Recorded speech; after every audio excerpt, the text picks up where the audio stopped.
एक नवाचार है, एक नया प्रयोग है।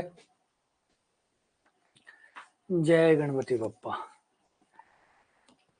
जय गणपति बप्पा।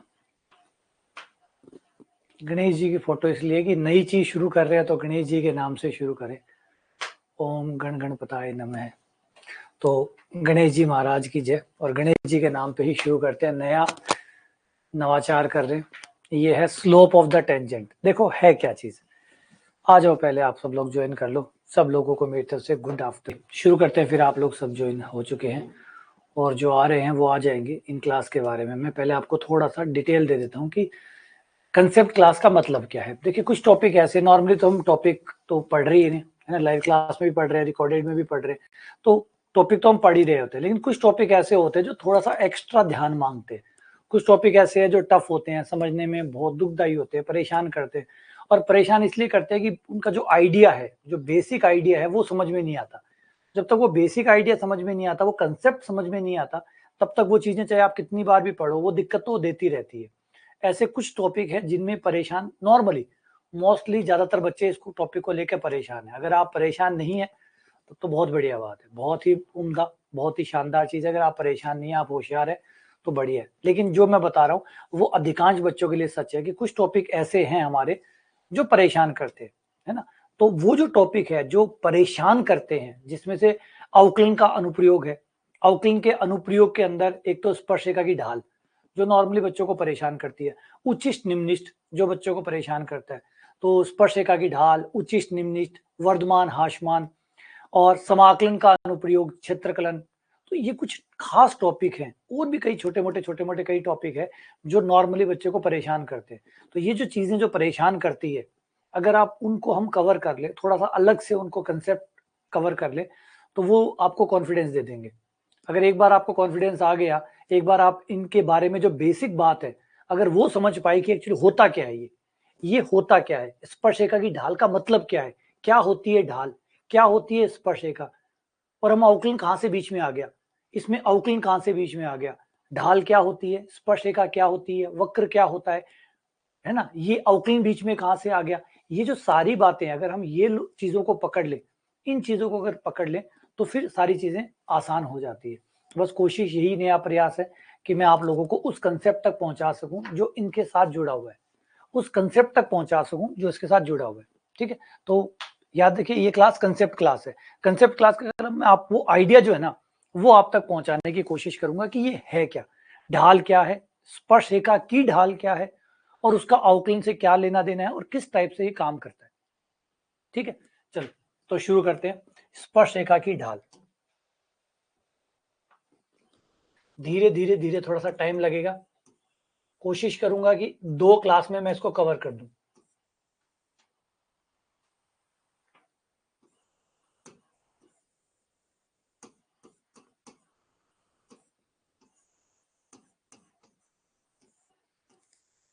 मुझे कंसेप्ट बनाने हैं, इसलिए मैं जल्दी नहीं भागूंगा। वैसे भी मैं जल्दी नहीं भागता, लेकिन मैं जल्दी नहीं भागूंगा। मैं कोशिश करूंगा कि ये जो आइडिया है, ये जो विचार है, ये आप तक पहुंच जाए। तो चाहे समय थोड़ा ज्यादा लग जाए, कोई दिक्कत नहीं है, लेकिन ये बात आपको, ये क्लास खत्म हो तब तक आपको एक आइडिया क्लियर हो जाए, फिर कोई डाउट नहीं रहे। तो मैंने स्लाइड्स भी इस तरीके से बनाई है और पूरा टॉपिक इस तरीके से प्लान किया है कि आपको हर बात समझ में आ जाए, हर छोटी से छोटी बात जो है वो समझ में आ जाए। ठीक है, चलो शुरू करते हैं। तो नंबर 1 बात, सबसे पहली बात, slope of a straight line. अगर आपके पास कोई लाइन है, अगर आपके पास कोई भी रेखा है, तो उस रेखा की एक ढाल होती है। हर रेखा की स्ट्रेट लाइन, अगर आपके पास कोई भी सरल रेखा है, कोई भी, उस सरल रेखा की एक ढाल जरूर होती है। ये ढाल क्या है, सरल रेखा क्या है, पहले तो ये जो है ना, ये सरल रेखाएं कहलाए। आप कोई भी लाइन खींचिए, कोई भी सीधी रेखा खींचिए, सरल रेखा, सरल रेखा। अगर रेखा है तो उसकी ढाल भी जरूर होगी। अगर रेखा है तो ढाल भी जरूर होगी। अब ये ढाल क्या है, पहले तो रेखा तो समझते हो, हर सीधी स्ट्रेट सरल रेखा जो आप लाइन खींचते हैं, कोई भी लाइन खींचिए, अगर आप लाइन खींचते हैं तो उसमें जरूर एक चीज है जिसका नाम है ढाल, जिसे इंग्लिश में स्लोप कहते हैं। ढाल, स्लोप, कई और भी नाम है इसके। कई इसको परवणता कहते हैं, कई इसे झुकाव कहते हैं,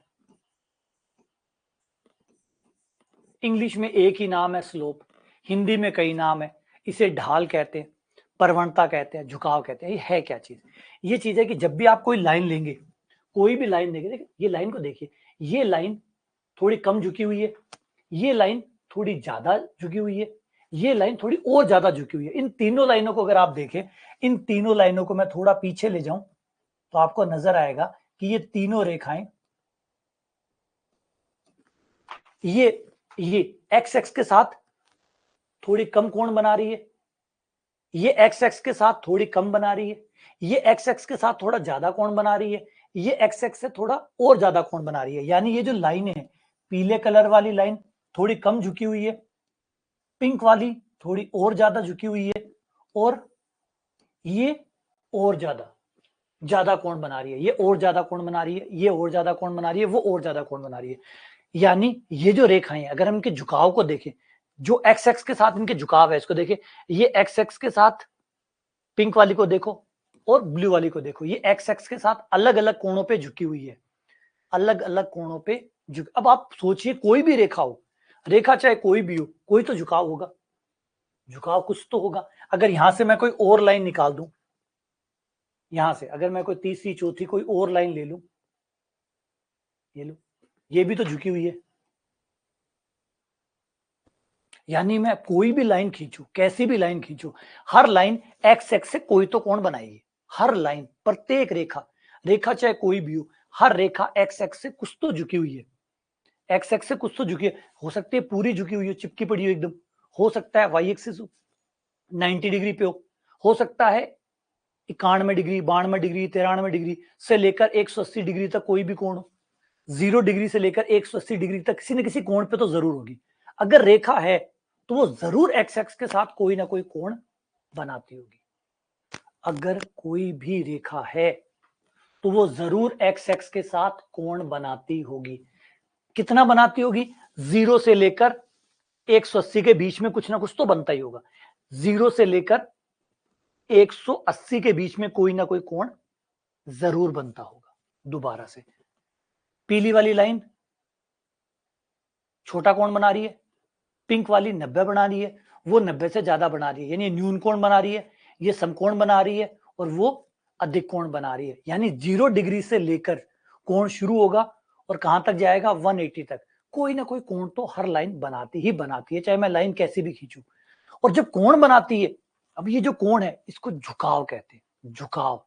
अब इसे tan में अगर हम मान निकाले, इसी का अगर हम tan में मान निकाले तो इसी को ढाल कहते हैं, इसी को परवणता कहते हैं। ये जो कोण बनाया है थीटा, इस थीटा का tan में मान निकालना, tan थीटा, ये आपका झुकाव कहलाता है, परवणता कहलाती है, ढाल कहलाती है, स्लोप कहलाती है। कोई भी रेखा जो एक्स एक्स के साथ कोण बनाती है, रिपीट, कोई भी रेखा जो एक्स एक्स के साथ कोण बनाती है, उस कोण का tan में, कोण नहीं चाहिए, कोण का tan में मान चाहिए। कोण लो, उसका tan में मान निकालो, जितना भी मान आए उसी का नाम है ढाल या झुकाव। ढाल या झुकाव या फिर परवणता या फिर स्लोप। अब हर रेखा कुछ तो बनाती होगी, कोई तो कोण बनाती होगी, ऐसा तो नहीं हो सके कि कोई कोण ना बनाती हो। यानी हर रेखा की ढाल होती है, हर रेखा की ढाल होती है, चाहे रेखा कोई भी हो, ढाल जरूर होगी। हाँ, जैसे अगर खुद एक्स एक्स हुआ तो 0 डिग्री का कोण बनाएगा, 0 का कोण बनाएगा। अगर खुद एक्स एक्स है, खुद एक्स एक्स है, तो एक्स एक्स की ढाल कितनी हो जाएगी? एक्स एक्स की स्लोप, ढाल, झुकाव, परवणता कितनी हो जाएगी? क्योंकि 0 का कोण बना रही है, tan 0 बराबर 0, tan 0 बराबर 0। एक्स एक्स की ढाल कितनी होगी? 0। ये रहा वाई एक्स, वाई एक्स कितना कोण बनाता है? 90 का, तो वाई एक्स की ढाल कितनी होगी?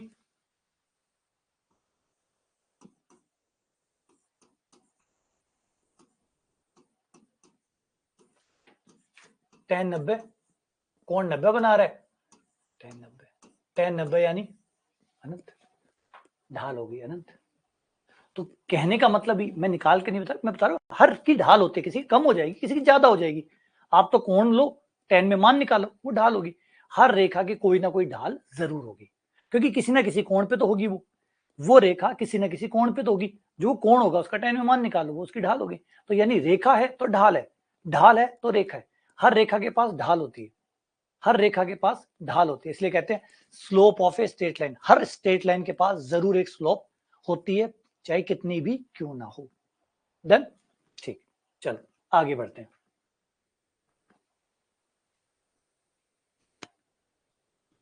अगला पार्ट, स्लोप का क्या महत्व है। स्लोप का क्या महत्व, आइयो आप लोग जब घर पे कोई काम चलवाते हैं, मान लो कंस्ट्रक्शन का कोई काम चल रहा है, कंस्ट्रक्शन के काम में देखोगे जो मिस्त्री होता है, जो कारीगर होता है, वो बार बार स्लोप का नाम लेता है ना। स्लोप, फर्श की स्लोप इतनी होनी चाहिए, छत की स्लोप इतनी होनी चाहिए। इस स्लोप का क्या महत्व है, देखो स्लोप जो ढाल होता है वो दिशा को बताता है, ढाल आपकी दिशा को बताता है। जिसकी ढाल का मान जितना ज्यादा है इसका मतलब वो उतने कोण पर है, जिसकी ढाल ज्यादा है वो उतने कोण पर है। एक्स एक्स की ढाल कितनी हुई थी, 0, वाई एक्स की ढाल कितनी थी, अनंत। तो ये सब ढाल बताता है, जिसकी ढाल ज्यादा है इसका मतलब वो रेखा बड़ा कोण बना रही है ना। क्योंकि हर कोई जिसकी भी देखो, जिसकी कोई भी लाइन खींचोगे कोई तो कोण बनाती होगी। हर लाइन, जैसे पिंक वाली लाइन है, इसको उठाओ, पिंक वाली लाइन को देखो, कुछ तो कोण बना रही है, कोई तो कोण बना रही है। येलो वाली लाइन देखो, कोई तो कोण बना रही है। ब्लू वाली लाइन, कोई तो कोण बना रही है। कोण ही तो दिशा होता है। आपको मैं कोण बता दूं तो आप दिशा बता सकते हैं, 30 डिग्री का कोण मतलब 30 डिग्री की दिशा।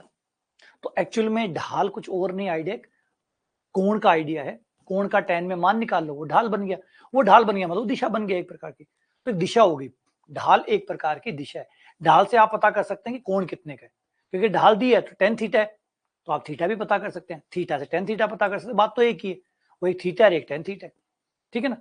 तो ढाल ही दिशा है, ढाल ही दिशा है। ढाल से आपको पता चलता है कि कौन सी दिशा में आपकी लाइन जा रही है, किस कोण पर आपकी लाइन जा रही है, कौन सी दिशा में आपकी लाइन जा रही है। तो स्लोप हमें दिशा का ज्ञान करवाती है कि हमारी लाइन कौन सी दिशा में जा रही है, ठीक।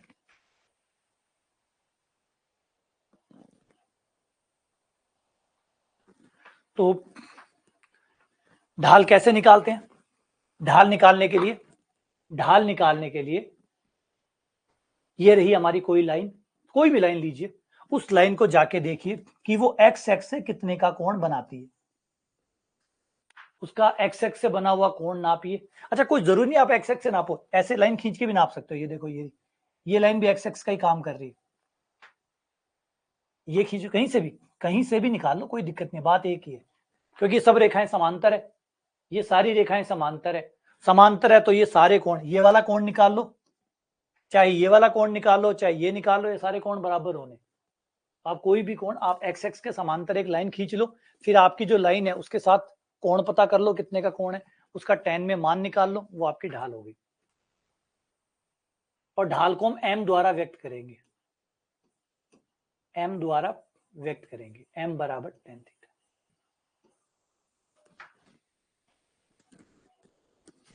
हाँ, जैसे मनोज ने कहा कि न्यूनतम ढाल 0 होगी, न्यूनतम ढाल 0 होगी,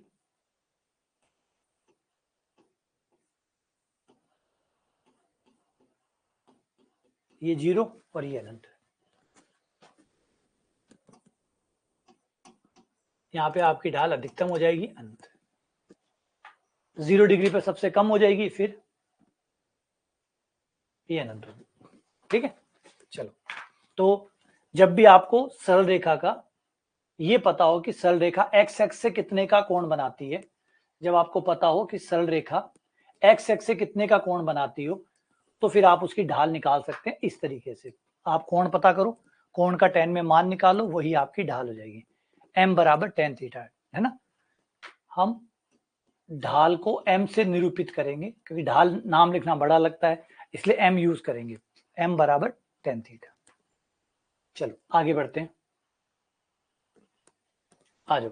पहला क्वेश्चन, यदि कोई रेखा एक्स एक्स से 30 डिग्री का कोण बनाता है तो उसकी ढाल कितनी होगी। कोई रेखा अगर एक्स एक्स से 30 डिग्री का कोण बनाता है तो उसकी ढाल कितनी होगी।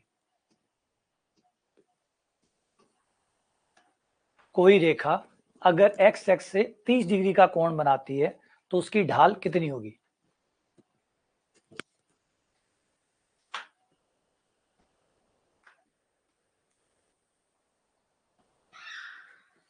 तो एक्स एक्स से कोण बनाती है तो रेखा की ढाल m बराबर tan थीटा से निकलती है। थीटा का मान 30 है।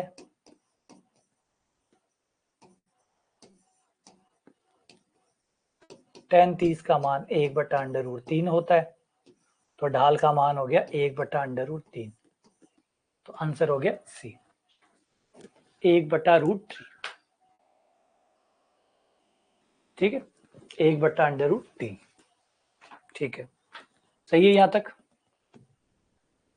अच्छा, अब एक चीज और, अगर हमें कोण जो है वो वाई एक्स के साथ दिया हो तो, कोण एक्स एक्स के साथ न देकर कोण वाई एक्स के साथ दिया गया हो तो ढाल कैसे निकलेगी?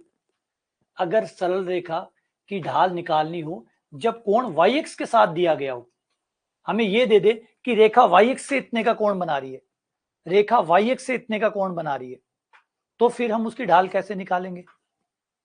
अगर हमें यह बता दें कि वाई एक्स से इतने का कोण बना रही है, फॉर एग्जाम्पल इस केस में वाई एक्स के साथ कोण बना रही है फाई, और हमें ढाल निकालनी है, तो कैसे निकलेगी? ढाल हमेशा एक्स एक्स के कोण के साथ ही निकलेगी। देने वाला चाहे वाई के साथ दे चाहे कुछ और दे, ढाल तो हमेशा एक्स एक्स के साथ ही निकलेगी। तो आपको जो भी वाई का कोण दे उसको चेंज कर लो, वाई के कोण को चेंज कर लो एक्स के कोण में। ये पूरा 90 डिग्री होता है, 90 में से ये फाई हो गया तो ये 90 माइनस फाई हो गया, ये 90 माइनस फाई हो गया। हाँ, कोण आपको हमेशा एक्स एक्स के साथ ही काम आएगा, चाहे दिया किसी के साथ क्यों ना हो। देने में तो वो किसी के साथ भी दे सकता है, लेकिन हमारे काम तो एक्स एक्स ही आएगा। तो ढाल होगी tan 90 minus five, tan 90 minus five यानी कोट फाइव। तो आपको कोण हमेशा किसके साथ निकालना है? एक्स एक्स के साथ निकालना है। अगर वाई एक्स के साथ देता भी है तो इसको कन्वर्ट करो, बदलो, एक्स एक्स वाले कोण के साथ बदलो। एक्स एक्स और वाई एक्स दोनों के साथ मिला के जो कोण बनता है वो 90 डिग्री होता है। तो जो भी आपको वाई एक्स के साथ दे दे उसको चेंज कर लो और एक्स एक्स के कोण में बदल लो, और उसके बाद वापस से ढाल निकाल लो, क्योंकि ढाल तो हमेशा एक्स एक्स वाले कोण के साथ ही निकलेगी, क्योंकि हमने यही सेट किया हुआ है, हम लोगों ने यही सेट किया हुआ है। नहीं, हम यही करेंगे, हर बार एक्स एक्स के साथ जाके चेंज करेंगे और सॉल्व करेंगे। चलो आ जाओ, अगर इसी पे सवाल देखो, यदि कोई रेखा वाई एक्स से 30 डिग्री का कोण बनाती है, अगर कोई रेखा वाई एक्स से 30 डिग्री का कोण बनाती है तो उसकी प्रवणता क्या होगी? अगर कोई रेखा वाई एक्स के साथ 30 डिग्री का कोण बनाती है तो उसकी प्रवणता क्या होगी?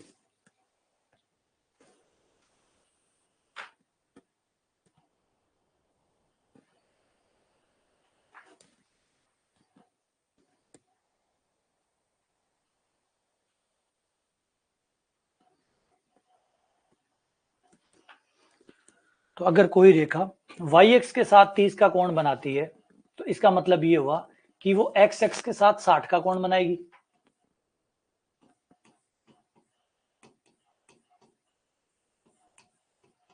तो उस रेखा का एक्स एक्स से जो कोण होगा वो 60 का होगा, क्योंकि वाई एक्स से 30 बना रही है तो एक्स एक्स से 60 बनाएगी। ढाल तो एक्स एक्स वाले से ही निकलेगी, तो ढाल बराबर हो गया tan 60, और tan 60 बराबर √3। तो आंसर आया √3, आंसर √3। अरे वाह भाई, गलत कर दिया, अभी गलत कर दिया, हाथों हाथ ही गलत कर दिया, इतनी जल्दी। भाई एक्स एक्स के साथ चेंज करो।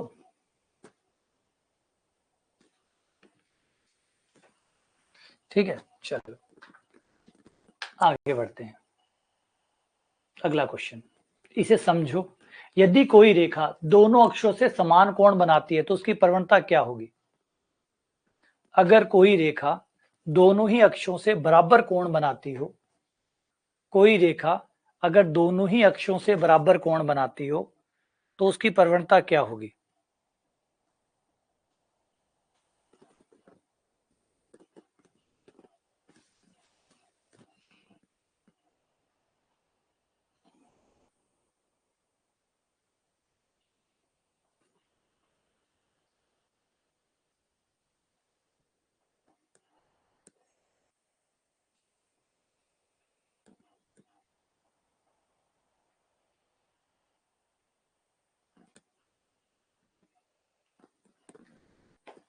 अच्छा, दोनों अक्षों से बराबर कोण बनाती है, पूरा कोण तो 90 का होता है, पूरा कोण तो 90 का होता है, तो दोनों से बराबर कोण बनाएगी, इसका मतलब 90 का आधा आधा हो जाएगा, है ना। दोनों से बराबर कोण बनाएगी, तो अगर ये वाला कोण और ये वाला कोण दोनों बराबर हो गए तो ये कितने का हो जाएगा? 45 का। 45 क्योंकि पूरा 90 का होता है, तो ढाल हो जाएगी tan 45 बराबर 1।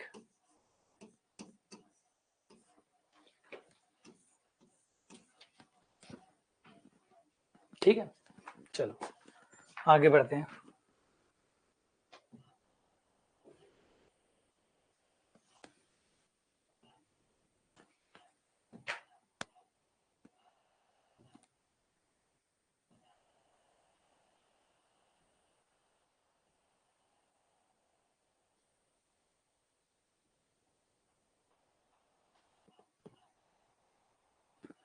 ढाल निकालने का दूसरा तरीका,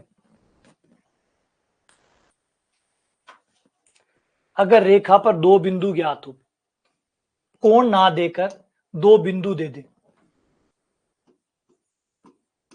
कोण ना देकर दो बिंदु दे दे। इस बार अगर कोण ना दे, दो बिंदु दे दे कि रेखा इन दो बिंदुओं से जाती है, तो ढाल कैसे निकलेगी?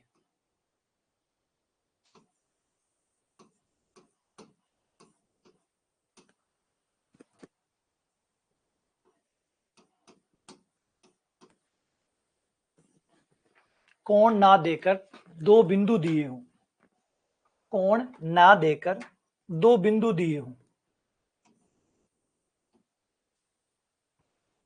ये रही मान लो लाइन,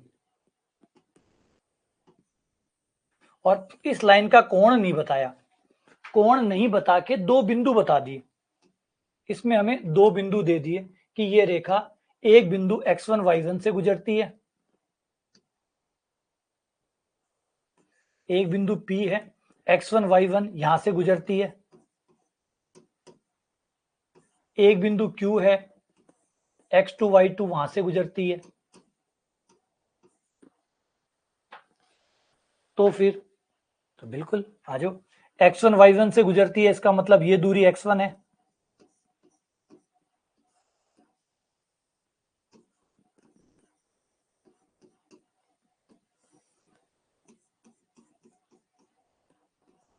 ये दूरी x2 है, ये y2 है,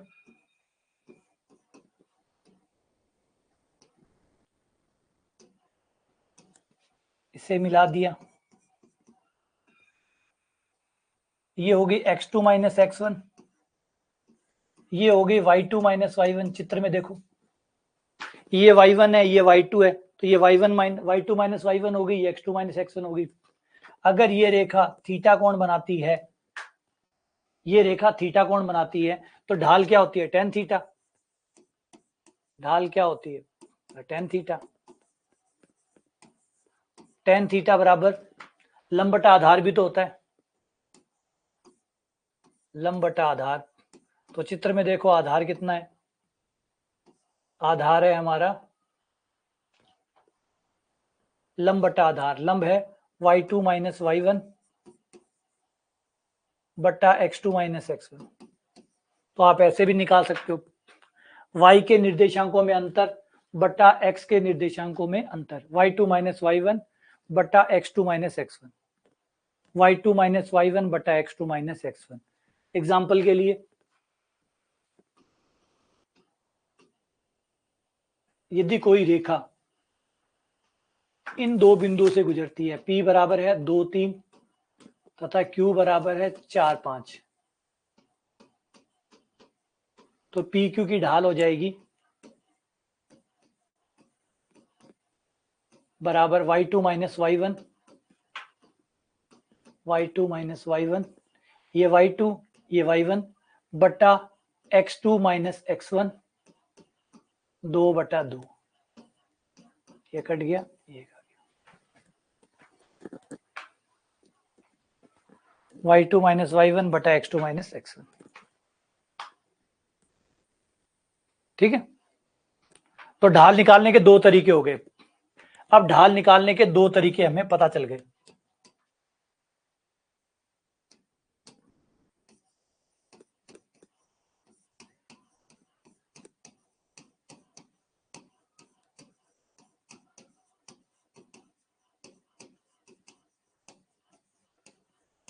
पहला हो गया अगर कोण ज्ञात है तो, दूसरा है कोण मत ज्ञात हो, दो बिंदु ज्ञात है तो भी निकल जाएगा। अच्छा, दो तरीके हो गए, इसका मतलब नहीं दो ढालें हो जाएगी, ढालें तो एक ही आएंगी, ढाल तो एक ही आएगी, ढाल तो एक ही आएगी, तरीके दो हो गए, तरीके तो दो नहीं 3 भी हो सकते हैं 4 भी हो सकते हैं, तरीके तो 50 हो सकते हैं, लेकिन ये नहीं उत्तर अलग आ जाएगा, इससे भी वही आएगा और इससे भी वही आएगा। ठीक है, चलो आगे बढ़ते हैं।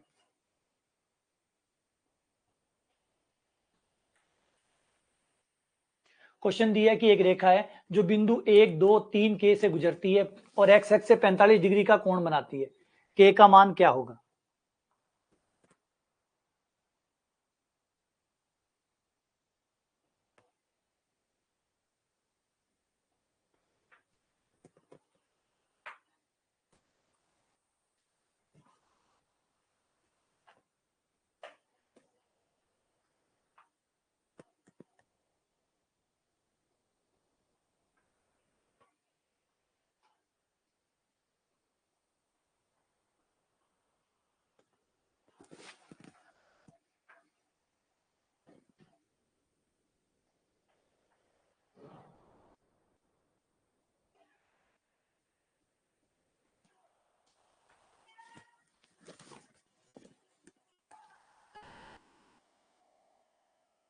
तो अब देखो, तो एक ही रेखा है, एक ही रेखा के दो बिंदु भी दिए हैं, कोण भी दिए, तो मैंने पहले बताया ढाल दो तरीके से निकालो, आएगी तो एक ही ना, ढाल तो एक ही आएगी, तो इन दो बिंदुओं से ढाल निकालूं तो भी वही आएगी, इस कोण से निकालूं तो भी वही आएगी, ये थोड़ी है, रेखा एक ही है, ढाल भी एक ही होगी, तरीके अलग अलग हो सकते हैं।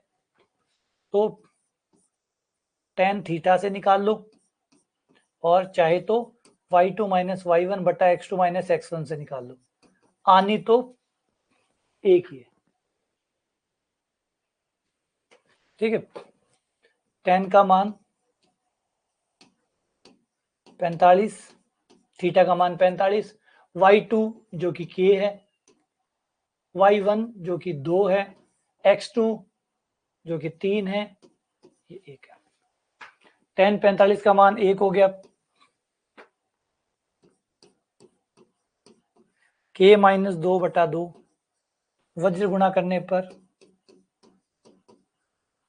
2 और 2 4, k का मान आ गया 4, तो जवाब है इनमें से कोई नहीं, k का मान हो गया 4।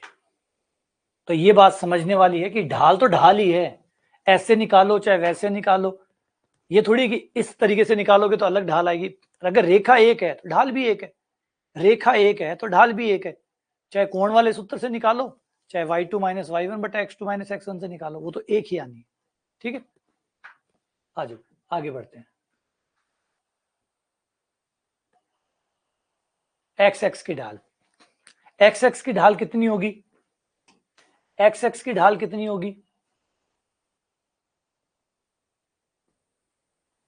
एक्स एक्स की ढाल कितनी होगी, एक्स एक्स की ढाल निकालने के लिए एक्स एक्स कितने का कोण बनाता है, एक्स एक्स कितने का कोण बनाता है, बोला एक्स एक्स 0 डिग्री का कोण बनाता है, 0 का कोण बनाता है, एक्स एक्स 0 का ही बनाता है, क्योंकि हम कोण ही एक्स एक्स से नापते हैं, हम कोण का मापन ही एक्स एक्स से करते हैं, तो एक्स एक्स का एक्स एक्स के साथ कोण कितने का हो जाएगा, 0 का, तो इसकी ढाल कितनी होगी, एक्स एक्स की ढाल tan 0, tan 0 बराबर 0, एक्स एक्स की ढाल होती है 0, एक्स एक्स की ढाल होती है 0, एक्स एक्स की ढाल होती है 0। अच्छा, एक बात और सीखते हैं कि भाई अगर मैं मान लो कोण से ना निकालूं और बिंदुओं से निकालूं, तो बिंदुओं से निकाल लो, बिंदु से निकाल लो, एक्स एक्स के दो बिंदु ले लो, एक्स एक्स के ऊपर वाले कोई भी दो बिंदु ले लो, एक बिंदु मान लो ये ले लिया 1,0, एक कोई और ले लो, एक्स एक्स के ऊपर ले लो 2,0 ले लिया, 1,0 2,0 ये ले लिया, ये लगा लो, y2 माइनस y1 बट्टा x2 माइनस x1 0 बटा 1 बराबर 0, ऐसे निकाल लो, सही है, ये निकाल लो। अच्छा, सबसे प्यारी चीज आपको ये समझना होगा, गणित की खास बात है, गणित बदलती नहीं है, ऐसे नहीं कि ये कर दिया तो कुछ और आ जाएगा, वो कैसे भी कर लो, कैसे भी कर लो, अगर आप ऐसे निकालना चाहते हो ऐसे निकाल लो, देखो। अच्छा, कोई कहे ये दो क्यों लिए, कोई दो और ले लो, कोई से ले लो, इस लाइन के ऊपर कोई दो ले लो, इस लाइन पर कोई दो ले लो, उत्तर हर बार ये आना है, क्यों आना है, सोच के देखो, इस लाइन पे जो भी लोगे आप, उसके y के दोनों मान 0 होंगे, y के, क्योंकि एक्स एक्स पे ना, एक्स एक्स पे तो y के मान 0 होंगे, y के मान 0 होते हैं, y2 माइनस y1, ऊपर 0 आ गया, नीचे चाहे कुछ भी आता रहे, ऊपर 0 आ गया, नीचे कुछ भी आता रहे, आना तो 0 ही है, तो आना तो 0 ही है, क्लियर, ठीक है, बढ़ते हैं आगे।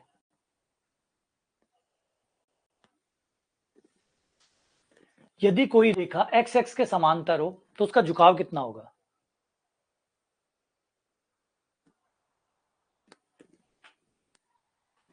यदि कोई रेखा एक्स एक्स के समांतर हो तो उसकी ढाल कितनी होगी,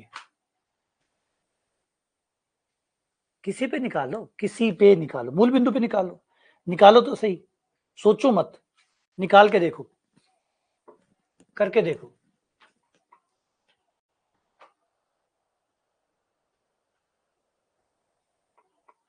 अगर कोई रेखा एक्स एक्स के समांतर है, सोचो, अगर वो एक्स एक्स के समांतर है तो फिर उसका कोण कितने का हुआ, कोई रेखा अगर एक्स एक्स के समांतर है, यह रेखा एक्स एक्स के समांतर है तो कोण कितने का हुआ,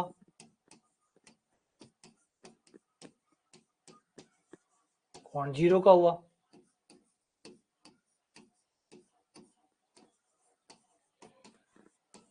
क्योंकि जब रेखाएं समांतर होती है तो उनके बीच का कोण कितने का होता है, 0 का होता है, कोण 0 का होगा तो ढाल कितनी होगी,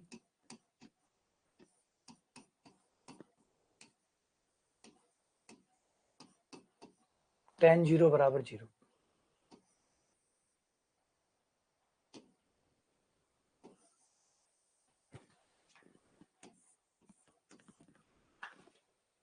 अगर कोई रेखा एक्स एक्स के समांतर होगी तो उसकी ढाल 0 होगी,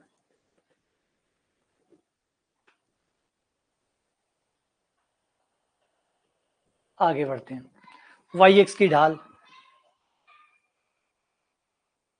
वाई एक्स की ढाल, वाई एक्स की ढाल कितनी होगी,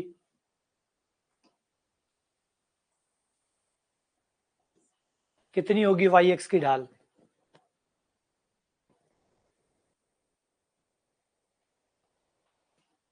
वाई एक्स की ढाल कितनी होगी, ये रहा वाई एक्स, पूरा कोण 90,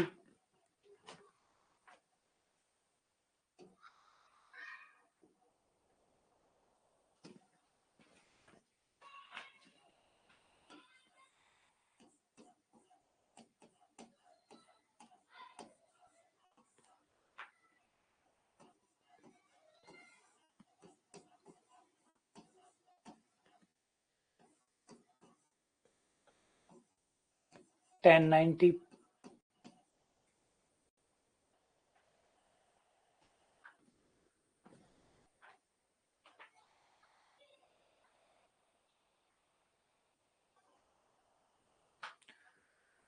तो x की ढाल तो हो गई 0 और y की ढाल हो गई अनंत।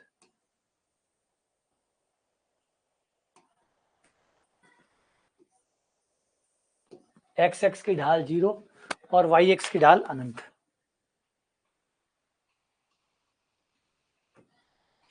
अब यदि कोई रेखा y के समांतर है, अगर कोई रेखा y के समांतर है तो उसकी प्रवणता कितनी होगी? अगर कोई रेखा y के समांतर हो तो उसकी प्रवणता कितनी होगी?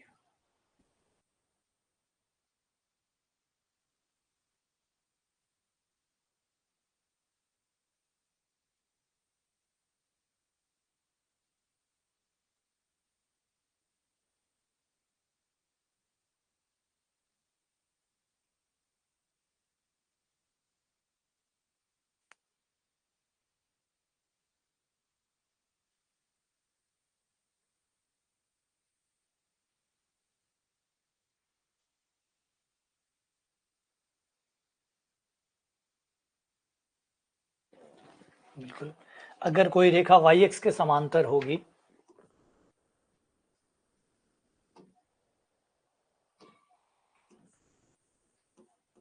तो बनने वाला कोण तो 90 होगा ना, बनने वाला कोण तो 90 होगा।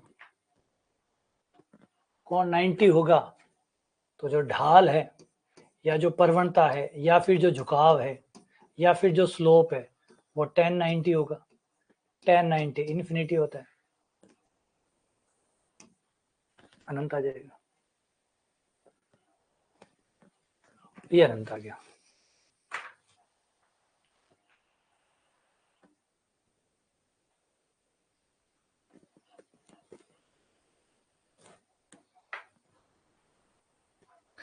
कोई रेखा अगर x के लंबवत हो तो उसकी ढाल कितनी होगी? अब यहाँ पे गौर करिए, सिर्फ पूछने के तरीके अलग है, चीज एक ही है लेकिन घुमा फिरा के पूछा जा रहा है, सिर्फ बात को उल्टा सीधा करके पूछा जा रहा है। तो आपको ये ध्यान रखना होगा, तैयार रहना होगा कि चीजें एक ही होती है, बस पूछने का तरीका घुमा फिरा के होता है जिससे थोड़ी सी परेशानी बन जाए, थोड़ी सी परेशानी बन जाए। अब आप बताइए y के समांतर होना या x के लंबवत होने में क्या अंतर होता है? मतलब कोई अंतर नहीं होता, जो y के समांतर है वो x के लंबवत है।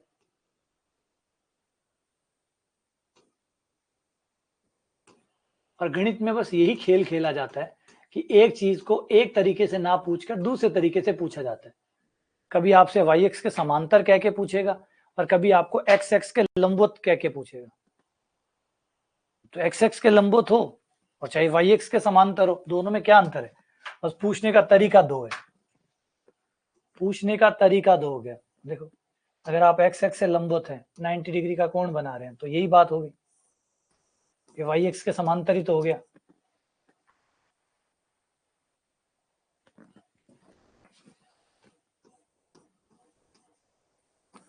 tan 90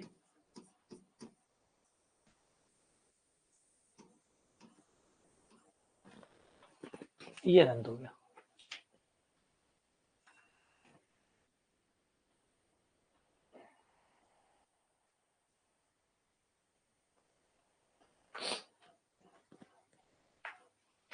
तो फाइनली हम यहां पे पहुंच गए।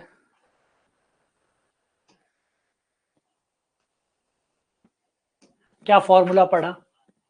जब दो बिंदु दिए गए हो तो ढाल कैसे निकलती है? जब दो बिंदु आपको दिए गए हो तो ढाल कैसे निकलती है? याद है? जब दो बिंदु दिए गए हैं इसका मतलब बताया गया है कि पहला बिंदु कहां है। अब इसको अच्छे से और समझ लो एक बार। इसका मतलब है कि ये यहां से x1 दूरी पर है और यहां से y1 दूरी पर है, ठीक है। और इस बिंदु के निर्देशांक अगर x2 y2 है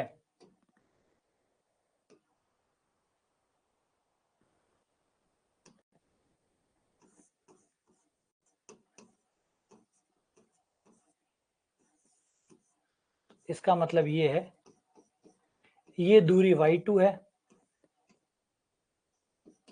और ये दूरी x2 है।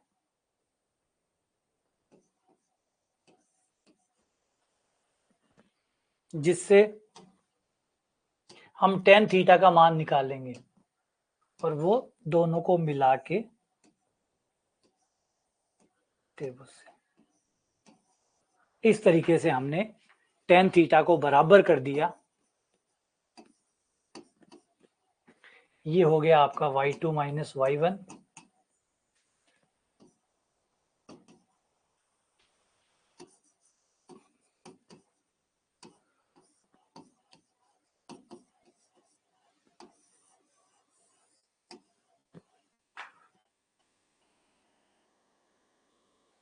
समझ में आ गया? चित्र को देखो और देखो क्यों tan थीटा बराबर y2 माइनस y1 बटा x2 माइनस x1 क्यों आया।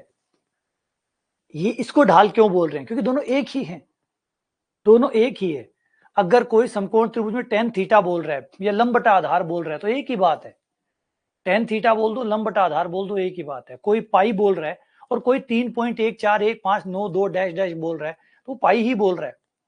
बोलने के तरीके हो सकते हैं, चीज एक ही है। तो ये दो अलग अलग रूपों में एक ही बात बोली जा रही है। ठीक है,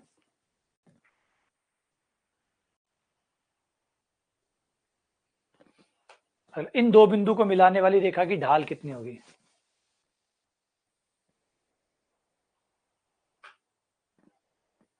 इन दो बिंदुओं को मिलाने वाली रेखा की ढाल कितनी होगी?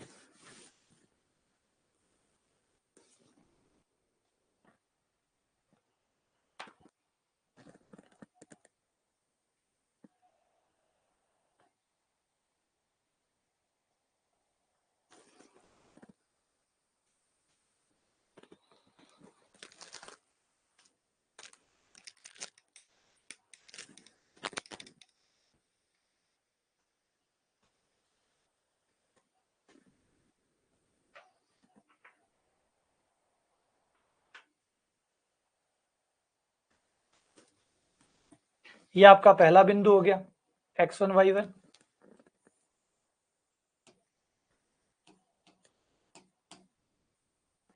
ये आपका दूसरा बिंदु हो गया x2 y2।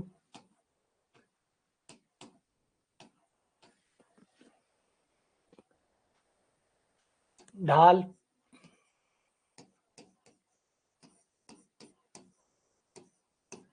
y2 minus y1 बटा x2 माइनस x1।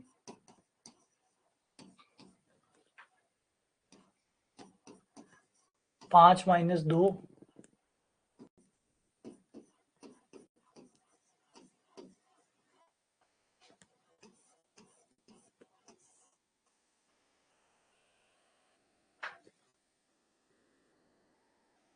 ये आंसर।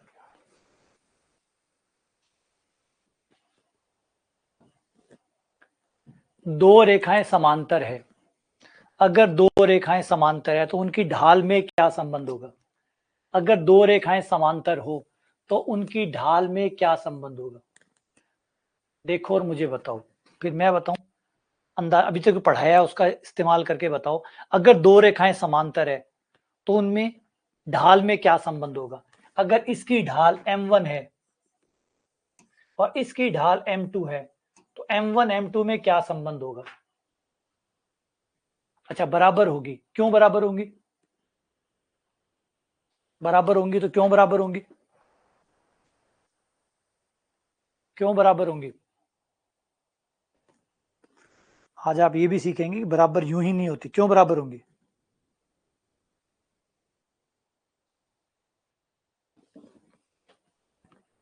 शाबाश। बराबर इसलिए होंगी कि दोनों बराबर कोण पे होंगी। दोनों का कोण तो एक ही होगा ना। ये देखो, अगर मैं ये खींचू लाइन तो ये देखो, ये दो समांतर रेखाएं हैं, एक तिर्यक रेखा काट रही है। तो अगर ये कोण थीटा है तो फिर ये कोण भी थीटा है ना। संगत कोण बराबर होते हैं, संगत कोण बराबर होते हैं। अगर दो समांतर रेखाएं हैं और एक रेखा काट रही है तो कोण बराबर बनाएंगे। तो वो थीटा बना रही है तो वो थीटा बना रही है, तो दोनों का कोण एक है तो दोनों की ढाल भी एक है। वही ढाल m1 की आ जाएगी, वही ढाल m2 की आ जाएगी। क्योंकि जब कोण बराबर है तो फिर ढालें भी तो बराबर आएंगी। जब दो रेखाएं समांतर होती है तो उनकी ढालें बराबर होती है,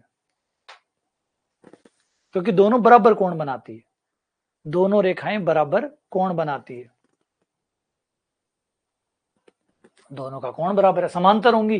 तो जो एक्स एक्स खींचूंगा, एक्स एक्स के समांतर कोई रेखा खींचूंगा तो उससे बराबर कोण बनाएंगी, या फिर पीछे ले जाके एक्स एक्स के साथ यहां देख लो, बात तो वही है। अब देख लो, ये वाला कोण बराबर होगा,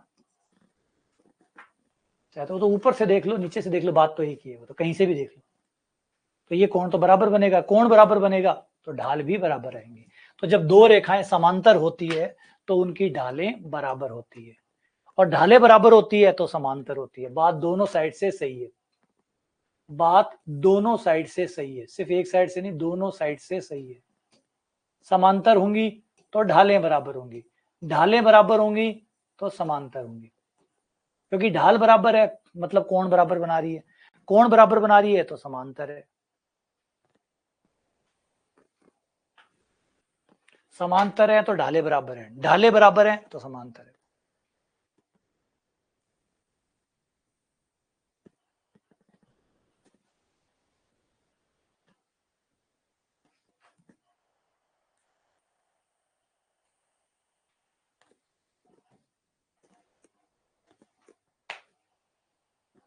क्वेश्चन को फ्रेम करो, समझो कि क्या कह रहा है। एक रेखा है जो बिंदु 3, K और 5, 4 से गुजरती है, और वह रेखा एक्स एक्स के समांतर है। तो बताओ K का मान क्या होगा, बताओ K का मान क्या होगा।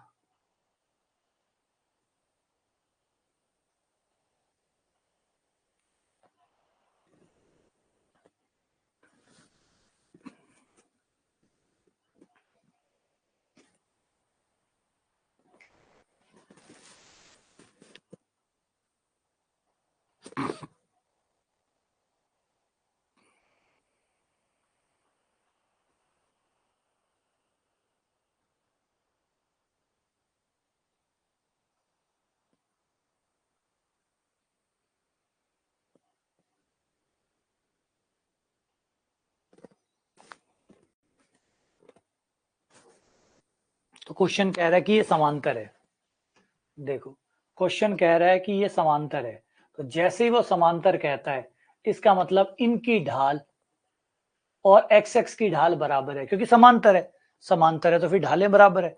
जैसे ही समांतर का नाम आ जाए समझ जाओ ढालें बराबर है, ढालें बराबर है, इसकी ढाल, इस रेखा की ढाल और एक्स एक्स की ढाल बराबर है। तो इस रेखा की ढाल कितनी होगी, m1 बराबर y2 माइनस y1 4 माइनस के बट्टा y2 माइनस y1 बट्टा x2 माइनस x1।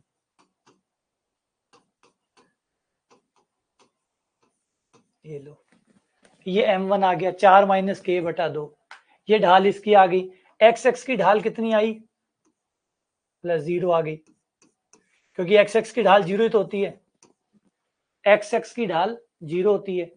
क्वेश्चन कह रहा है समांतर है, समांतर है यानी m1 बराबर है m2, क्योंकि समांतर होता है तो ढालें बराबर होती है, m1 m2 बराबर है। मान रख दो, m1 का मान आपके पास है 4 माइनस के बटा 2 बराबर m2 जो कि 0, 4 माइनस के बराबर 0, के बराबर 4,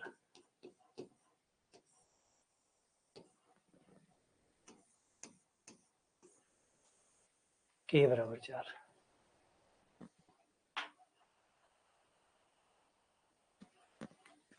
ठीक है, ये आपका आंसर आ गया।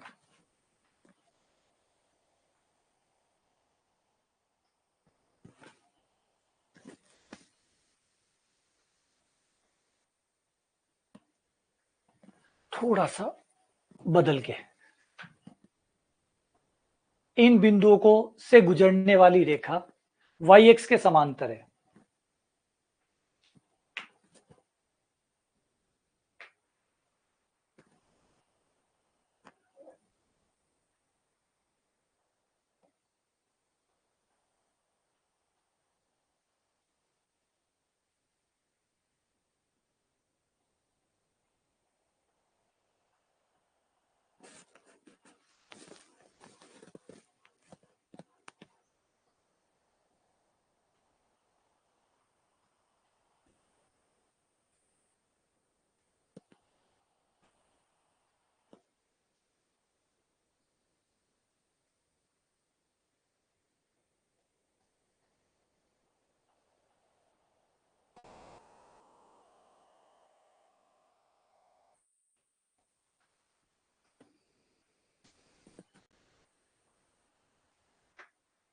तो क्वेश्चन कह रहा है समांतर है, समांतर है मतलब ढालें बराबर है।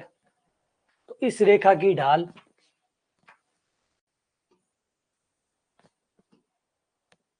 m1 बराबर 8 माइनस 3 h माइनस 2 5/h-2 ये है yx की ढाल कितनी होती है? yx की ढाल होती है अनंत, yx की ढाल अनंत। m1 की ढाल आ चुकी, m2 की ढाल भी आ चुकी। क्वेश्चन कह रहा है दोनों समांतर है, समांतर है यानी m1 बराबर है m2, m1 बराबर है, m1 का मान ले लो 5/h-2 बराबर m2 यानी अनंत। अनंत को तो सॉल्व करना, अनंत कब आता है उससे आप निकाल सकते हैं, दो तरीके हैं। अनंत कब आता है? बोला अनंत तब आता है जब नीचे जीरो आता है, नीचे जीरो आता है तब अनंत आता है, यानी नीचे वाला जीरो होना चाहिए। एक तरीका तो ये हो सकता है कि भैया अनंत लाना है, अनंत कब आएगा? जब नीचे वाला जीरो होगा, तो h बराबर आ गया 2। एक तरीका ये है। दूसरा तरीका है कि एक काम करो, अनंत को लिख लो। कैसे? क्योंकि अनंत तो हमें सॉल्व करना आता नहीं है, अनंत को 1/0 लिख लो, अनंत को 1/0 लिख लो। अनंत तो हमें गुणा करना आता नहीं है, तो अनंत को 1/0 लिख लो, ये सॉल्व हो जाएगा। 5 गुणा 0 0 बराबर h-2, h बराबर 2। तो ये याद रखिएगा, अनंत से गुणा करना ये तो समझ में आएगा नहीं, तो h को, अनंत को आप 1/0 लिख के फिर वज्र गुणा कर लो, सॉल्व करना हो जाएगा। या फिर सोचो कि भाई अनंत कब आता है? अनंत तभी तो आता है जब नीचे वाला जीरो, तो नीचे वाले को जीरो कर दो, h-2 बराबर 0, h बराबर 2 आ गया। ऐसा ना करना चाहो तो अनंत को 1/0 लिख लो, फिर वज्र गुणा कर लो, तो फिर हो जाएगा। तो दोनों में से कोई भी तरीका अपना सकते हो अनंत के केस में डील करने के लिए, ठीक है।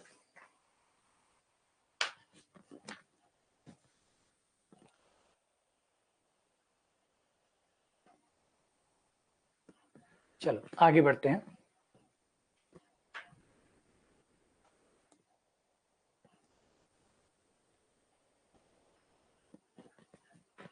परपेंडिकुलर लाइंस, लंबवत रेखाएं। जब दो रेखाएं लंबवत होती है, जब दो रेखाएं लंबवत हो यानी उनके बीच में 90 डिग्री का कोण हो,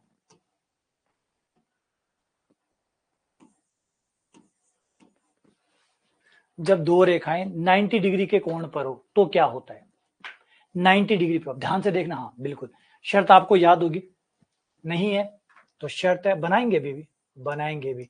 m1 गुणा m2 बराबर होता है -1। अगर दो रेखाएं लंबवत है तो उनकी ढालों का गुणनफल -1 होगा। m1 गुणा m2 बराबर होगा -1। क्यों होगा? अब उस पर बात करते हैं, क्यों होगा, क्यों पे भी बात करते हैं, दोनों समझते हैं अच्छे से। पहले तो ये समझ लो कि लंबवत होने की, देखो समांतर होने की शर्त होती है m1 बराबर m2, m1 बराबर m2 होते हैं समांतर होने की शर्त। लंबवत होने की शर्त होती है m1 गुणा m2 बराबर -1। ठीक है, कैसे आती है ये? आ जाओ इसको देख लेते हैं। यहां से एक लाइन खींचता हूं एक्स एक्स के समांतर। मान लो ये रेखा थीटा कोण बनाती है, ये कोण थीटा कोण बनाती है, तो ये कोण पीले वाली रेखा अगर थीटा कोण बनाती है तो पीले वाली रेखा का झुकाव या ढाल या प्रवणता बराबर कितनी होगी? tan theta. ये tan थीटा होगी। फिर m2 कितनी होगी? m2 कितनी होगी? थीटा प्लस 90, टोटल कितना हो गया? ब्लू वाली को देखो, ब्लू वाली को, ब्लू का पूरा कोण कितना हो गया? 90, ये थीटा, ये 90 plus theta 90 plus theta, 90 plus theta बराबर होता है माइनस कॉट थीटा।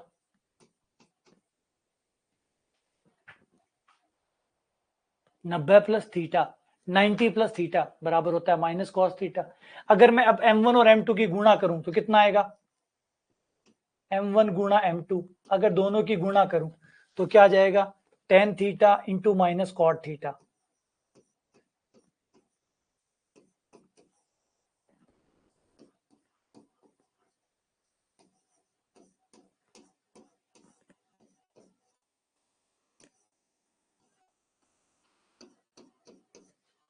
-1,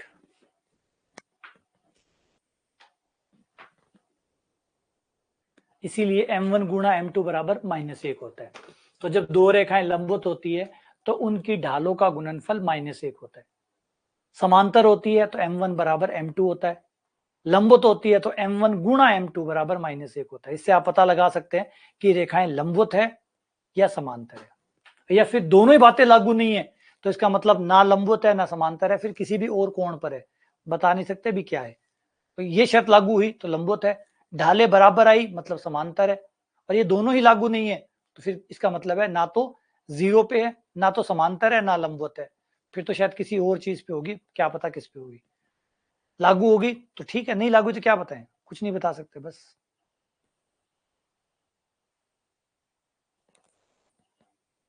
ये बात समझ में आ गई?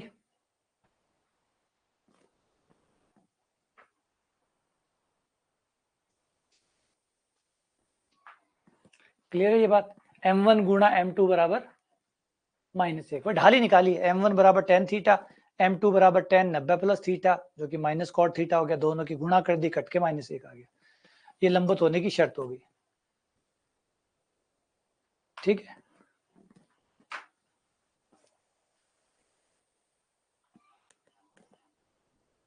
चलो आगे बढ़ते हैं। वक्र, वक्र क्या होता है?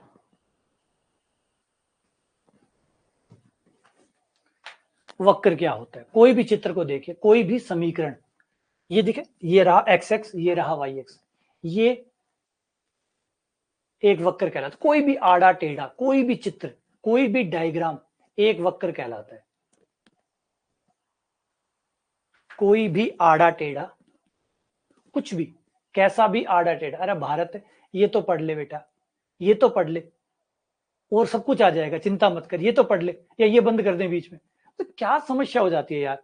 अब वो कम से कम 1 घंटे से इसी मैसेज पे लगा पड़ा है कि वो टॉपिक वाइज कब शुरू होंगे, टॉपिक वाइज कब शुरू होंगे। ये क्या, ये नहीं पढ़ना, और ये नहीं पढ़ना तो क्यों टाइम खराब करा, कहीं और पढ़ ले, कुछ और पढ़ ले, तो मैसेज पे लगा पड़ा है। और फिर मैं रिप्लाई करता रहूं, मैं रिप्लाई करता रहूं तो वीए टॉपिक खराब हो जाएगा। इस पे ध्यान दे दे यार, ये भी काम की चीज है, तेरे काम की चीज है, ये बाहर से नहीं आई है। मैसेज पे मैसेज लगा पड़ा है, कब होगी, कब होगी तो पता चल जाएगा, होगी तो खबर आएगी, यहाँ पे न्यूज दूंगा मैं आप लोगों को कि भैया अब से शुरू हो रही है, इतने बजे क्लास है, जैसे आज की क्लास हुई, टाइम दिया था ना, तो जब वो शुरू होगी तो भी खबर मिलेगी आपको। चुपचाप शुरू नहीं करूंगा, करूंगा तो सबको बता के करूंगा। लगातार वही एक मैसेज, एक ही मैसेज, तो इसको नहीं समझना, ये सब क्लियर है, इनमें डाउट नहीं है, बस वो पढ़ना है। तो वो पढ़ना है तो जब उनकी बारी है तब आ जाना, अगर ये क्लियर है तो रहने दो, फिर क्यों टाइम खराब कर रहे हो, कुछ और पढ़ो। और ये क्लियर नहीं है तो फिर इनको पढ़ो, लेकिन इनको छोड़ के बस उसी का मैसेज लगा पड़ा है कि भाई वो कब करोगे, वो कब कराओगे, वो कब कराओगे। अब यहाँ पे ये दिक्कत हो जाती है, यहाँ आके कोई बैठ के आ जाए, प्रोबेबिलिटी कब कराओगे, प्रोबेबिलिटी करवा दी तो ये कब करवाओगे, ये करवा दी तो वो कब करवाओगे, वो कब करवाओगे। जो चल रहा है उसको कोई मतलब नहीं है, वो गया भाड़ में, जो नहीं करवाया वो उसकी बात बताओ, वो कब करवाओगे। ठीक है, चलो रिदम बिगाड़ देते हैं वाले। अरे कराऊंगा, बताऊंगा यार, जब भी शुरू करूंगा आप लोगों को बताऊंगा कि मैं कब शुरू कर रहा हूं। अभी जो शुरू कर रहा हूं ये तो होने दे, ये तो चलने देते हैं, ये इसको बीच में बंद कर दें। चलो वापस आओ, तो देखो कर्व क्या होता है, कर्व होता है कोई भी आड़ा टेढ़ा डायग्राम, कोई भी ग्राफ आप ड्रॉ करिए, कोई भी, वो एक वक्र होता है। वक्र बना हुआ होता है बिंदुओं से, ये छोटे छोटे बिंदु है देखो, इनसे मिलकर एक वक्र बनता है। ऐसे छोटे छोटे बिंदु है जिनसे जुड़कर ये वक्र बना है। ये देखो, ये मैंने कम बनाए हैं, सारे के सारे डॉट है, सारे डॉट जुड़ जुड़ के ये ग्राफ बना है, सारे डॉट जुड़ जुड़ के ग्राफ बना है।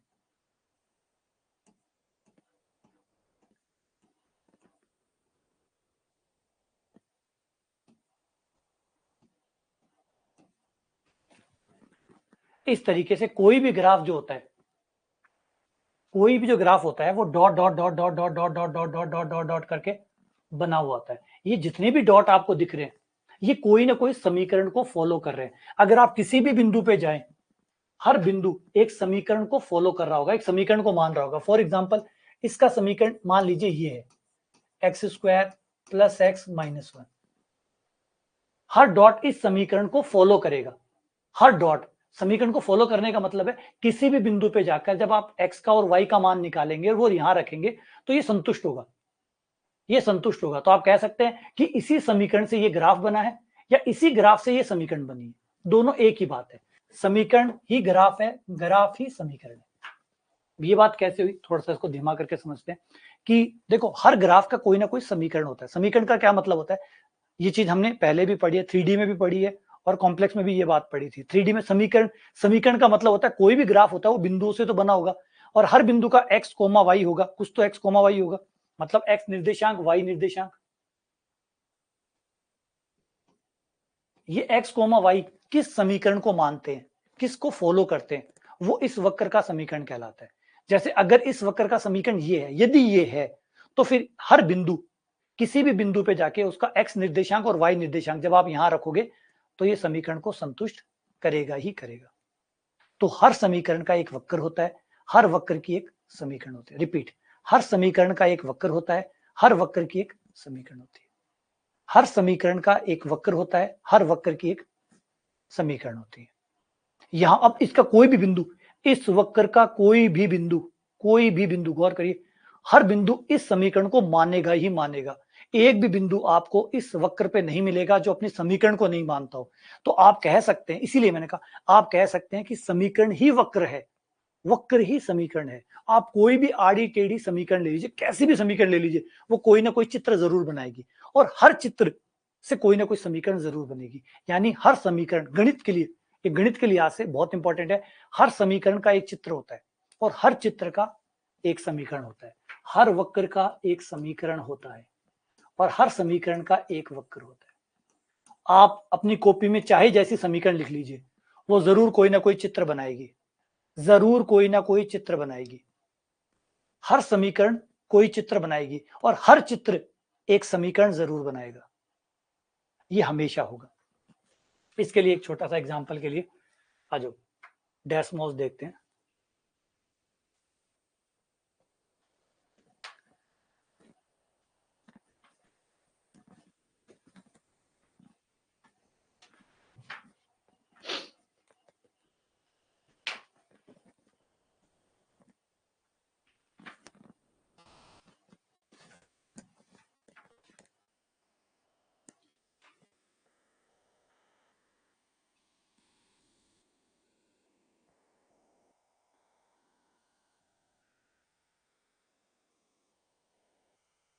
ये देखो, ये एक समीकरण है, सिंपल समीकरण लिया है मैंने, y बराबर 1 माइनस एक्स स्क्वायर, दिख रहा है, y बराबर 1 माइनस एक्स स्क्वायर, ये एक समीकरण लिया और इस समीकरण का ये चित्र हो गया। आपके मन में जो आए वो डालिए, चित्र जरूर बनेगा। हर समीकरण कोई ना कोई चित्र जरूर बनाएगी। और अच्छा, उल्टा भी सच है, हर समीकरण, हर चित्र का कोई समीकरण होगा, हर समीकरण का चित्र होगा, हर चित्र का समीकरण होगा, जिसको गणित की भाषा में वक्र या कर्व कहते हैं। गणित की भाषा में उसको वक्र या कर्व कहते हैं। अगर आपको दिख रहा है कि एक समान है, नहीं, एक समान नहीं है, बिंदुओं से मिलकर बना हुआ है, dot dot dot dot dot, इसमें बिंदु है।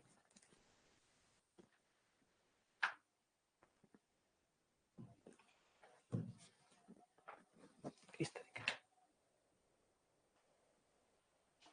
ये बिंदुओं से मिलकर बना हुआ है।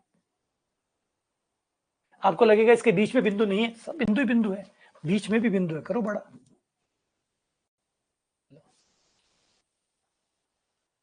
ये बिंदु ही बिंदु है, ये बीच में डॉट डॉट करके बनाया है, बीच में भी बिंदु ही है। ये छोटे छोटे बिंदु हैं जो जुड़ जुड़ के ग्राफ बनता है। ये जो ग्राफ आपको एक समान लगता है, ये एक समान नहीं होता, ये छोटे छोटे dot dot dot dot dot dot dot से मिलकर बना है। हर डॉट का एक एक्स है और एक वाई है, हर डॉट का एक एक्स है और एक वाई है, ठीक है,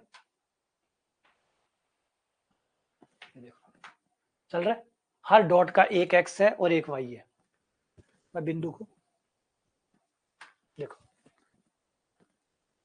निर्देशांक दिख रहे हैं, निर्देशांक दिख रहे हैं, हर बिंदु के निर्देशांक है, हर बिंदु के निर्देशांक है।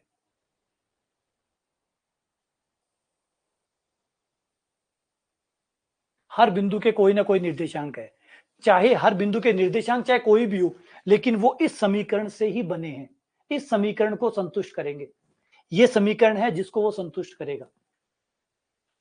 अपनी जो समीकरण है ना, समीकरण से कोई गद्दारी नहीं कर सकता, अपनी समीकरण से कोई गद्दारी नहीं कर सकता। हर बिंदु जो है वो, हर बिंदु का एक्स और वाई होंगे, एक्स निर्देशांक वाई निर्देशांक हर बिंदु के होंगे, वो एक्स वाई के मान हमेशा अपनी समीकरण के प्रति वफादार होंगे। आप समीकरण में रखेंगे LHS बराबर RHS आएगा, जिससे ही तो कंफर्म होता है ना कि कौन सा बिंदु वक्र का है कौन सा नहीं है। वरना कैसे कंफर्म होता, वरना कैसे पता चलता कि कौन सा बिंदु से वक्र बना है कौन से नहीं बना, क्योंकि यहाँ तो बहुत सारे बिंदु है, व्हाइट वाले भी तो बिंदु ही हैं, सिर्फ ब्लैक वाले बिंदु थोड़ी है। लेकिन ब्लैक वाले बिंदु को ब्लैक कलर क्यों दिया गया, क्योंकि ये बिंदु वक्र बना रहे हैं, तो ये वक्र के समीकरण को संतुष्ट कर रहे हैं, यही बिंदु संतुष्ट कर रहे हैं, इसीलिए इन्हीं से ही वक्र बना है। समझ गए बात, क्लियर है ये बात? आ जाओ अब इसके बाद देते हैं, कोई भी एक बिंदु हमारी मर्जी से हम चुनते हैं,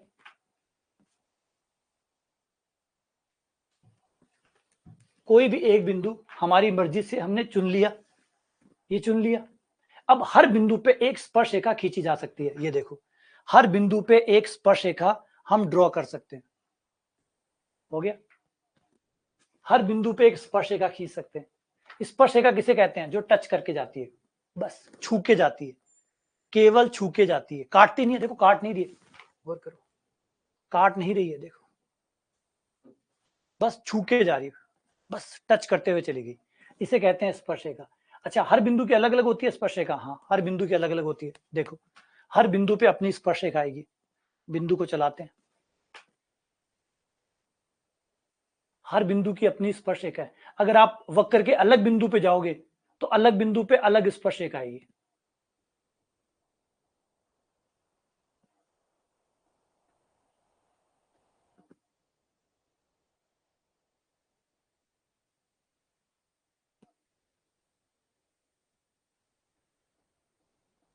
ठीक है, बिंदु अलग लूंगा अलग स्पर्श रेखा आएगी, यानी यूं कह सकते हैं कि वक्र के हर बिंदु पे एक स्पर्श रेखा होती है, वक्र के हर बिंदु पे एक स्पर्श रेखा होती है। होगी नहीं होगी? थोड़ा बड़ा कर लो।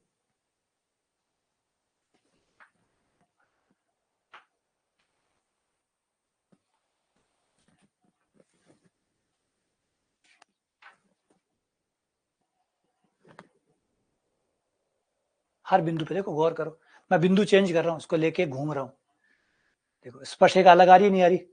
क्योंकि बिंदु अलग है तो स्पर्श रेखा अलग है।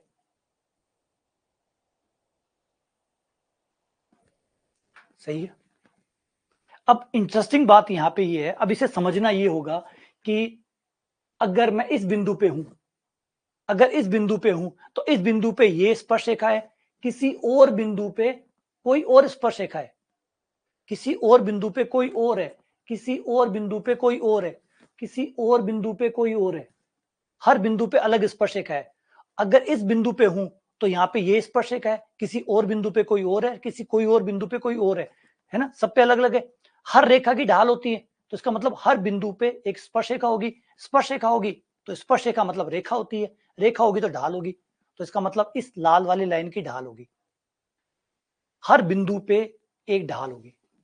क्यों? दोबारा समझाता हूं, वक्र के हर बिंदु पे एक स्पर्श रेखा होगी, वक्र के हर बिंदु पे एक स्पर्श रेखा होगी, स्पर्श रेखा होगी तो ढाल भी होगी, इसका मतलब हर वक्र के हर बिंदु पे एक ढाल जरूर होगी। चैन बन गई, चैन बनी इसकी।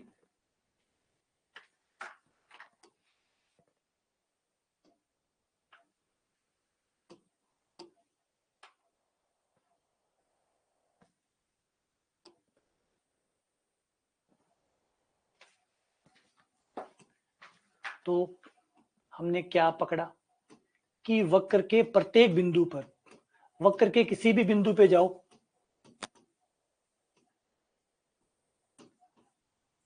वक्र के प्रत्येक बिंदु पर स्पर्श रेखा होती है,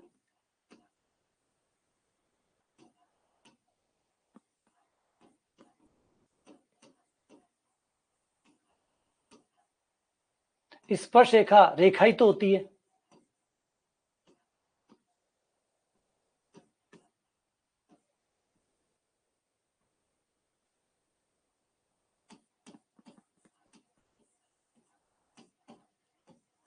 रेखा होती है तो ढाल होती है।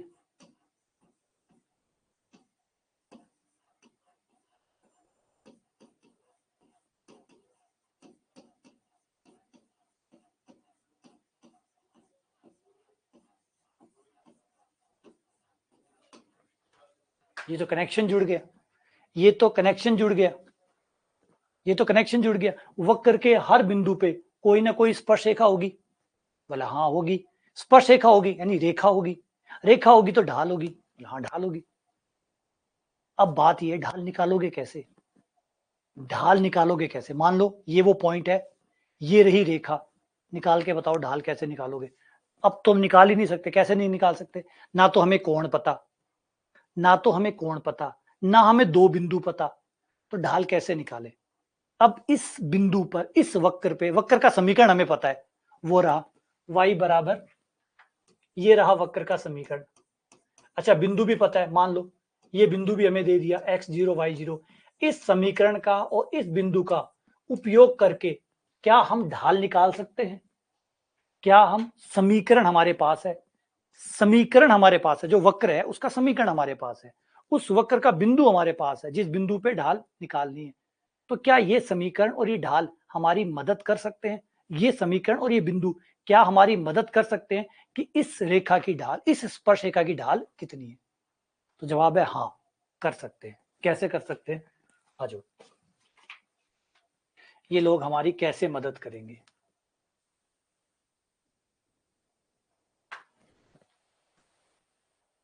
यही हम, अब हमारा पाठ है। ये वक्र का समीकरण, वक्र का समीकरण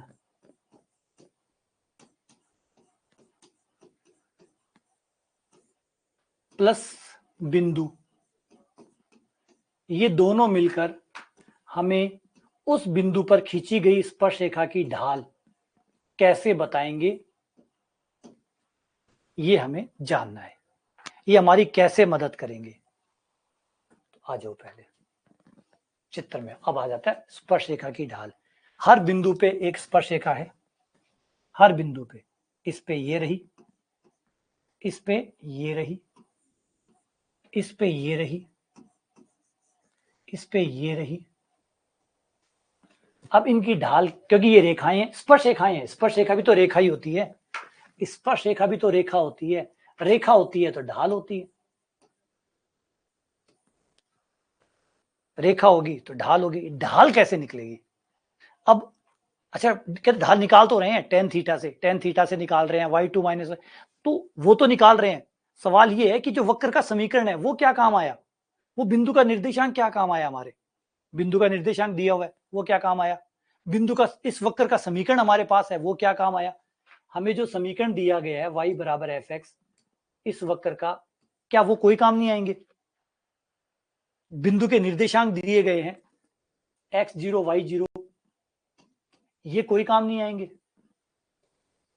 इन दोनों की मदद से, समीकरण और बिंदु की मदद से हम ढाल ज्ञात करेंगे। इस बिंदु पे खींची गई स्पर्श रेखा की ढाल ज्ञात करेंगे। तो जवाब है ये रहा कि भैया आपको ढाल मिल जाएगी। बस आपको अवकलन करना है, आपको अवकलन करना है। जो भी अवकलन आए उसमें मान रखना है। मान किसका? उस बिंदु का, उस बिंदु का मान रखना है, अवकलन करना है, अवकलन करना है। ये रहा, ध्यान से देखो, अवकलन करना है, dy बाई dx निकालना है, उस पॉइंट को रखना है जिस पॉइंट पर आपको ढाल चाहिए, और आपकी ढाल निकल जाएगी, स्पर्श रेखा की ढाल आपको प्राप्त हो जाएगी। ये रहा अवकलन का उपयोग। अवकलन का उपयोग, अवकलन यहां क्या काम आएगा? उसी ढाल को, जो स्पर्श रेखा की ढाल हम निकाल रहे थे, अब अवकलन भी हमारी मदद करने के लिए आ गया कि मैं भी निकाल दूंगा, आपको ढाल निकाल दूंगा। लेकिन जैसा कि हमने कहा था कि हर बिंदु की अलग ढाल होती है, तो हर बिंदु की अलग ढाल होगी, क्योंकि इसके निर्देशांक अलग होंगे तो उसकी ढाल भी अलग आएगी। इसके निर्देशांक अलग है तो इसकी ढाल अलग आएगी, इसके निर्देशांक अलग है तो इसकी ढाल अलग आएगी। अवकलन तो एक ही आएगा, अवकलन तो एक ही आएगा, अवकलन तो एक ही आएगा। क्योंकि अगर मान लीजिए, अगर वक्र का समीकरण y बराबर 1 माइनस एक्स स्क्वायर है, तो अवकलन तो एक ही आना है, dy बाई dx, वो थोड़ी अलग अलग आएगा। 0 माइनस 2x बराबर माइनस का 2x आ गया। लेकिन जैसे ही आप इसमें बिंदु रखेंगे वो हर बिंदु की अपनी अलग अलग ढाल आएगी, क्योंकि इस बिंदु के निर्देशांक अलग होंगे तो उसकी ढाल भी अलग आएगी। इस बिंदु पे इसके निर्देशांक अलग होंगे, इसकी अलग ढाल आएगी, क्योंकि हर बिंदु की अपनी अपनी ढाल होती है। हर बिंदु पे अलग स्पर्शरेखा होगी, अलग स्पर्शरेखा होगी तो अलग ढाल होगी। तो आप वो बिंदु जब रखेंगे तो अवकलन तो एक ही आएगा, अवकलन तो एक ही आएगा, लेकिन जैसे ही आप वो बिंदु रखेंगे उस बिंदु पर ढाल निकल जाएगी, उस बिंदु पे कितनी ढाल है, क्योंकि हमने देखा है हर बिंदु पे अलग स्पर्शरेखा आती है, अलग स्पर्शरेखा आती है, मतलब अलग ढाल आती है। यहाँ पे भी आप देख सकते हो। तो वो बिंदु जैसे आप रखोगे आपको पता चल जाएगा कि उस बिंदु पर जो स्पर्शरेखा है उसकी ढाल कितनी है, उस बिंदु पे ढाल कितनी है। ये है इसका आइडिया। ये बात समझ में आई नहीं कि अवकलन कैसे काम करेगा, अवकलन हमारी कैसे मदद करेगा।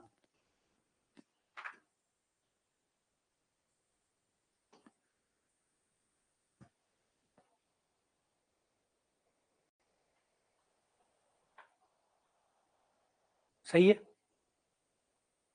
तो इस तरीके से आप ढाल निकाल सकते हैं।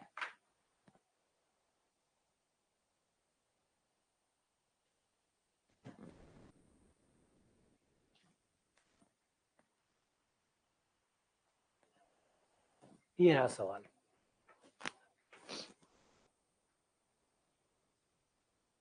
क्लियर है, शाबाश, ठीक है, फिर बढ़िया। अब जैसे ये वक्र है, वक्र कोई छोटा थोड़ी होता है, वक्र तो बहुत बड़ा होता है, वक्र तो बहुत लंबा चौड़ा होता है। तो आप x का जो बिंदु रखते हैं, बिंदु रख के क्या करते हैं, आप उस पर्टिकुलर पॉइंट पर ढाल निकाल लेते हैं, उस पॉइंट पर ढाल कितनी है, वक्र के उस बिंदु पर ढाल कितनी है। जैसे अभी आप निकाल रहे हैं, वक्र तो शायद बहुत लंबा चौड़ा होगा, ये वक्र तो ये बहुत लंबा चौड़ा होगा, लेकिन आप क्या कर रहे हैं, x बराबर 2 पर ढाल निकाल रहे हैं। तो ये रहा वक्र,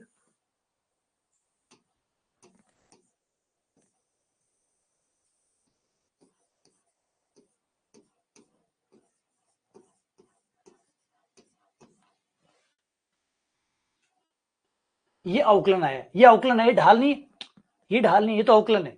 ढाल तो अब आएगी, अब पॉइंट रखोगे तब ढाल आएगी।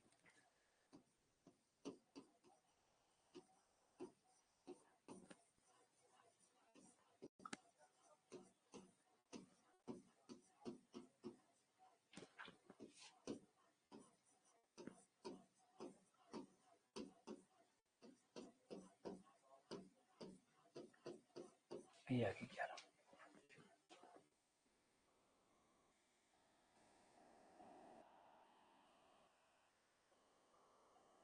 ये ढाल आ गई, tan इनवर्स ये 11 आ गई, सॉरी ढाल आ गई 11। यानी ये जो वक्र है, इस वक्र का ये जो x बराबर 2 बिंदु है, उस पे जो आप स्पर्शरेखा खींचेंगे, ये जो भी वक्र है, भगवान जाने कौन सा है, ये जैसा भी चित्र बनेगा, इस चित्र में x बराबर 2, x बराबर 2 पे वो जो स्पर्शरेखा आएगी उसकी ढाल इतनी आएगी। अब चाहो तो आप कोण भी निकाल सकते हो, आप कोण भी निकाल सकते हो। कोण कैसे निकालोगे, ढाल tan थीटा के बराबर होती है, tan थीटा बराबर 11 आया, ढाल है ना, ढाल tan थीटा है, tan थीटा बराबर 11 आया, तो कोण कितना हो गया, देखो tan का मान 11 कब होता है, tan का मान 11 कौन से कोण पर होता है, अगर कैलकुलेटर हो, क्योंकि याद तो नहीं रहता, ये कैलकुलेटर है आपके पास तो निकाल लो, tan का मान 11 कब होता है।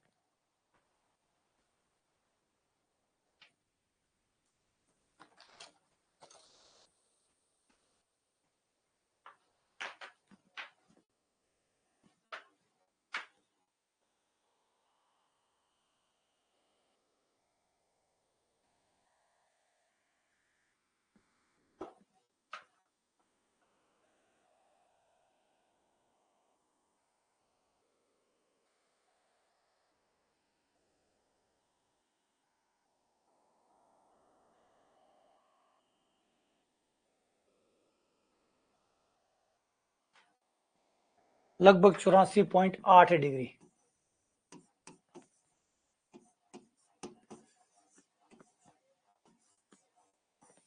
अगर कोण निकालना जाए, कोण नहीं निकालना है तो मैं बता रहा हूं कि आप ये भी पता कर सकते हैं कि वो स्पर्शरेखा कितने का कोण बनाएगी, 84.8 डिग्री का कोण बनाएगी। इस बिंदु पे जो आप स्पर्शरेखा खींचेंगे उसका कोण कितने का होगा, 84.8 डिग्री का कोण बनने वाला है x बराबर 2 पर। तो ये इसका महत्व है। क्लियर है यहाँ तक? बस चलो, धन्यवाद। इसी के साथ विराम देते हैं और उम्मीद करता हूँ कि एक चीज समझ में आ गई होगी। अब आगे चलेंगे हम लोग, स्पर्शरेखा की ढाल, अभिलंब की ढाल, स्पर्शरेखा का समीकरण, अभिलंब का समीकरण, वो भी अभी निकालेंगे। तो फिलहाल बेसिक कहानी इतनी तो आपको समझ में आ गई होगी कि क्या चल रहा है और ढाल का क्या मतलब होता है, ढाल को कैसे कैसे निकालते हैं, अवकलन की सहायता से क्या निकालते हैं, अवकलन की मदद क्यों ली जाती है, तो ये चीज आपको समझ में आ गई। कल वाली क्लास में मैं स्पर्शरेखा का समीकरण, अभिलंब का समीकरण ये बनाना और सिखा दूंगा, फिर एकदम ये पूरा आपका बेसिक क्लियर हो जाएगा। ठीक है, चलो शुक्रिया, मिलते हैं आप लोगों से।